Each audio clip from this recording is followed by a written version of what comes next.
Upi ge. No, nahanap na si Bangi lagi. Ako sedap niyan ngopi. Siapa dek? Ge? Kinyaw bang. Kinyaw? Kinyaw. Simin ko. Kuko. Wala kuko. Simin. Kenapa? Jaga sesak ham kia katong. Pas kuko pasti sana kuha na. Ngalo ya. Ya dah.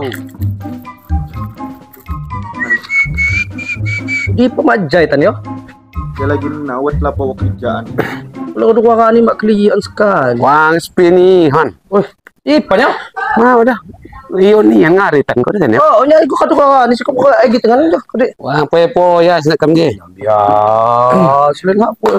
Kalau nongkrong dakwah aja panas nihan kan ni. Ya perempatan do dia. Iyo ni. Pas apa dah deh? Ang ada yang terceko. Mangedot pas saja kamu. Iya lagi pedem dakwah lo nyau. Ngarit pasnya. Ngarit kamu gua gelapas sih. Kamu gua gelapas kamu. Ni jadi no ja. Jam 9 nya. Mamali di sana. Aku wat tukang sapar lu kan. Tukang sapar sih, Pak? Di screen di sana. Oh, Ngaga ngarit kan mudah alatnya. Pada pekon mudah oke, Bang. agak ngaku kau maksudnya. Ngutang tempo. Kuat kau. Kuat biasa nih.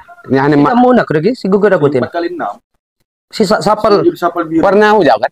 Biru. Biru. Nyane mak kau ke temen do nih kuat lah pak mak. Jadi ngaku payah nih. Cedo dah ya. Iya orang pada pekon. Nah iya dah. Jadi kemana sekali? Kerja jenuh pagi nih, aku nggak bedong. Oh jam 9. Tunggu aja dia mak. Waidi. Tapi yang Wadi sah? Biasa. Biasa itu membagi lah. Aja mau balak babas. Bapak mak nego. Ya kapak bapak mak nego ku balak babas saja kemana salah. Kamu kan untuk yasa san nelon hagan nelon kuat kami. Nah, kidangnya pandai ni handi Wadi sah kapak mak bapak nego ku. Hingga lapah luah mak pernah ngusung kuku man. Iya udah. Jadi bukan tongkrong. Oh ya doh. Mana sekali. Upin kau? Ngomongnya apa tahu? Abang agak ngupi kidang kebenaran pas belamu nih kupi. Ayo. Abang agak nak wat teh ode. Oleh sikam saka tuja. Kosong lawangan teh. Sekelik kau nih kan? Api gelap. Koko na. Iya gelap kan jajan nos kamu selenya. Ada jenos telung bungkus kamu kan? Ada telung bungkus sikam belah. Aku hanya agak sebuntu sah. Yang ni kepamana mo enggak mendong usung kuku sekali lebih-lebih jauh IDC ya oke mo. Leo kayak saya dan selamanya kamu tanggung kayak lah.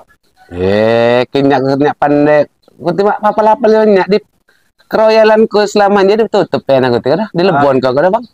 Tapi lagi cowok. Royal si nyaw. Nyak pandai ni ku royal. Ya kita. Royal kadang yo ni ku ngeroy kayak egi ngusung kuku yo di royal ko. Seolah-olah kuku mo na royal kada. Iya kan nyak oleh nyak kena mo nah. Nyak bani aku. Anak belah. Iya kuku negi si di royal ko niku saja mahulun-ulun sa. Iya kau kau dia lagi siapa?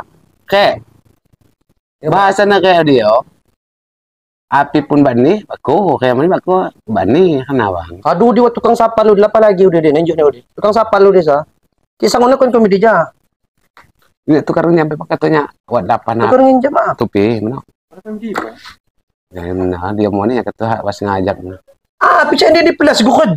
Oke, mengaduan dia tapi nya tukar. Mu asabo pada ada. Kalau rezeki weh. Ini awak kuku. Serius nih. Tuh bang, kado kelia benar dipakai cantik. Tuh, warung. Aduh warung cantik ataupun milana nggak tokohin kuku. Mendoan dia mak tukar malah. Ayo dah. Jam menoko dok. Yo, apa lagi kau? Dia cerita ataupun ko. Nah. Yo, Ya yo. Yo, kemana lagi? Kenapa lu ya? Kok do hati ke meja. Alah, aduh pada kedebak rugi. Pida. Medok gawi demen kemak agak. Nuruku, untung tu selamat ko. Aduh hancur belah. Ya nak saya ngudut mo ne yo dijak banguk. Ngetah aku dicuping mo ne. Aduh agak kedebak. Aduh jadi beban tongkrongan ho kayak ni kinyau na selama ni ho kayak mak pernah mon aganan. Sini jeno api membangi ko egen uku negi. Uku negi, aduh kok tupi. Tupi. Awas bener kisah ngon nak. Kayak kado dipakai lanang, Atau Mamat cantik ketina kada tokoh kuya kuku. Uli ni kuning ka. Wala ba? Tapi ani ni dah kayak Kalau yang mansa hutangan sapal lah.